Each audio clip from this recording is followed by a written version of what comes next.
Ayan mga idol, magandang hapon sa inyong lahat.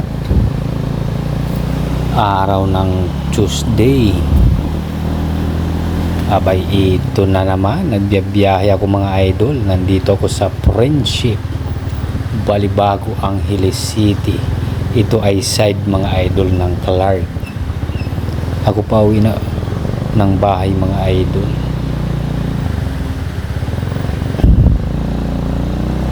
Ang biyahe natin ay simula dito sa Friendship hanggang sa Mabalacat City mga idol.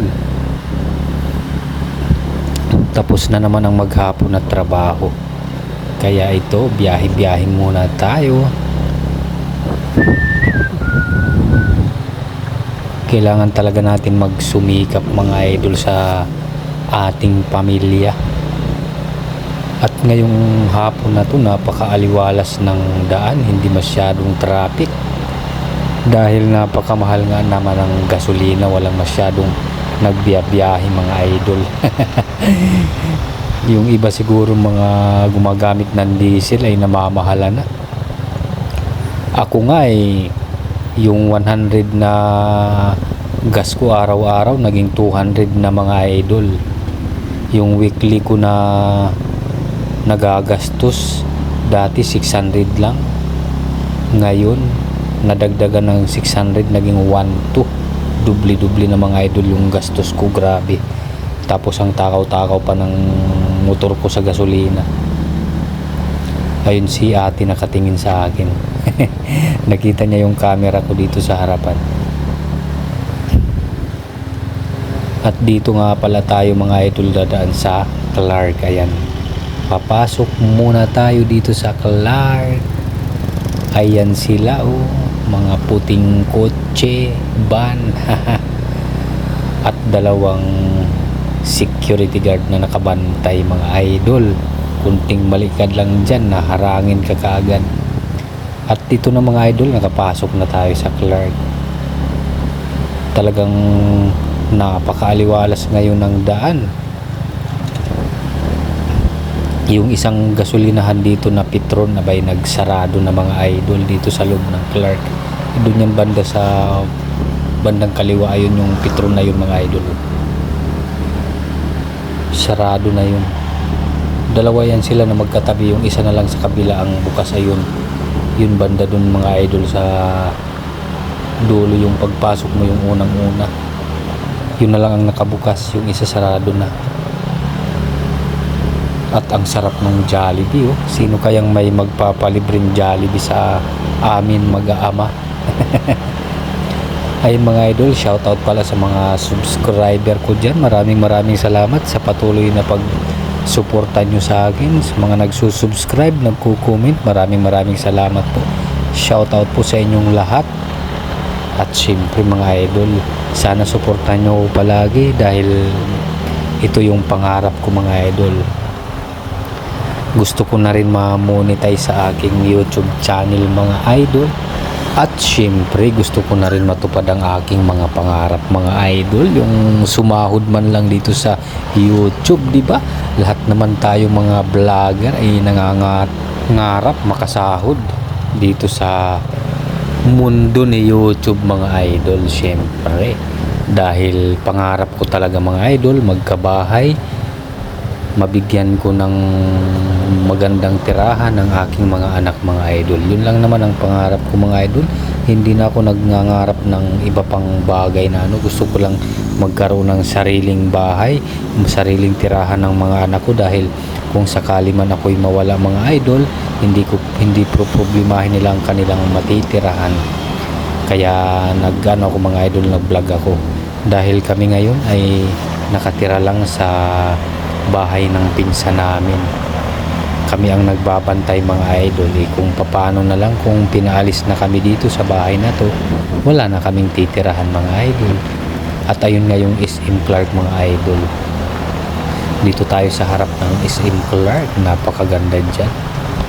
At hindi ko mapatakbo yung motor ko na mabilis dahil kumakalas yung kadena.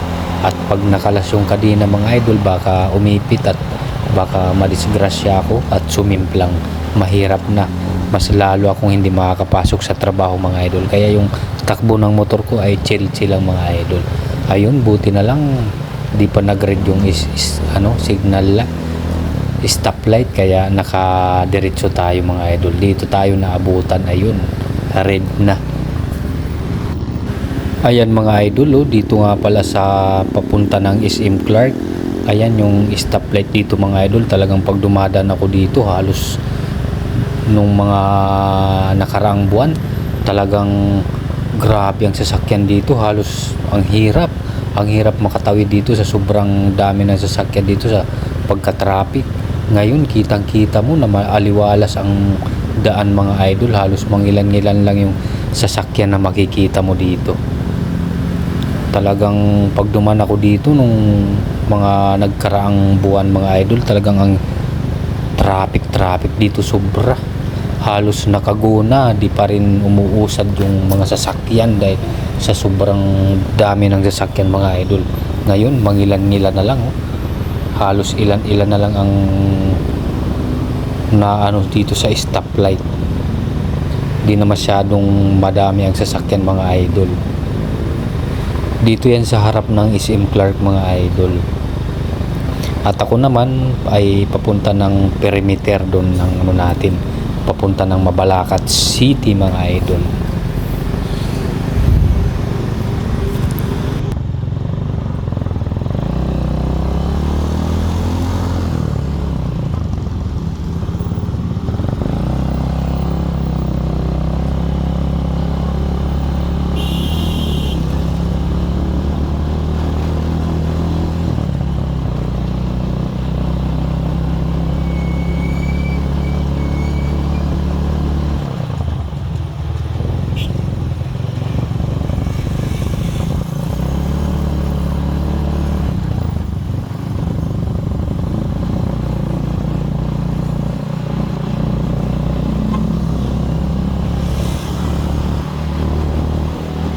At dito na tayo sa may perimeter mga idol. Ayan yung tulay ng dadaanan ng train mga idol. Dito yan sa Clark. Napakalapad na mga yan. Putol-putol nga lang yung paggawa, pero halos itong mga idol, mga bago lang nagawa yan.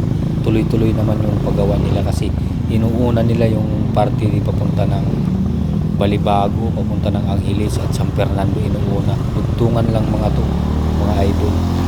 Dudugtungin nila yan pag okay na, kasi inaano nila sa Balibago dahil marami ang tinatamaan, kaya inuuna nila para hindi masyado umano ang traffic. Ayan yung mga idol, napakalawak ng tulay na yan, napakalaki, malilim na dito. Dati nung ginagawa yan, napakainit dito pag duman. Ngayon malilim na, natatakpan na yung araw. Ayan yung takbo natin, medyo chill lang tayo. Ayan kitang-kita nyo naman mga idol, napakalapad na daanan ng train mga yan. Sana makasakay ako sa train na dadaan dyan bago man lang tayo mawala dito sa mundo. Mga ilang taon pa kaya ako niyan mga idol bago dumaan yung train dyan. Baka nakatungkod na ako mga idol. Ilang taon pa kaya matatapos itong tulay na to. Pero mahaba na rin yung nagawa nila dito.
At ayan mga idol, papalabas na ako ng perimeter.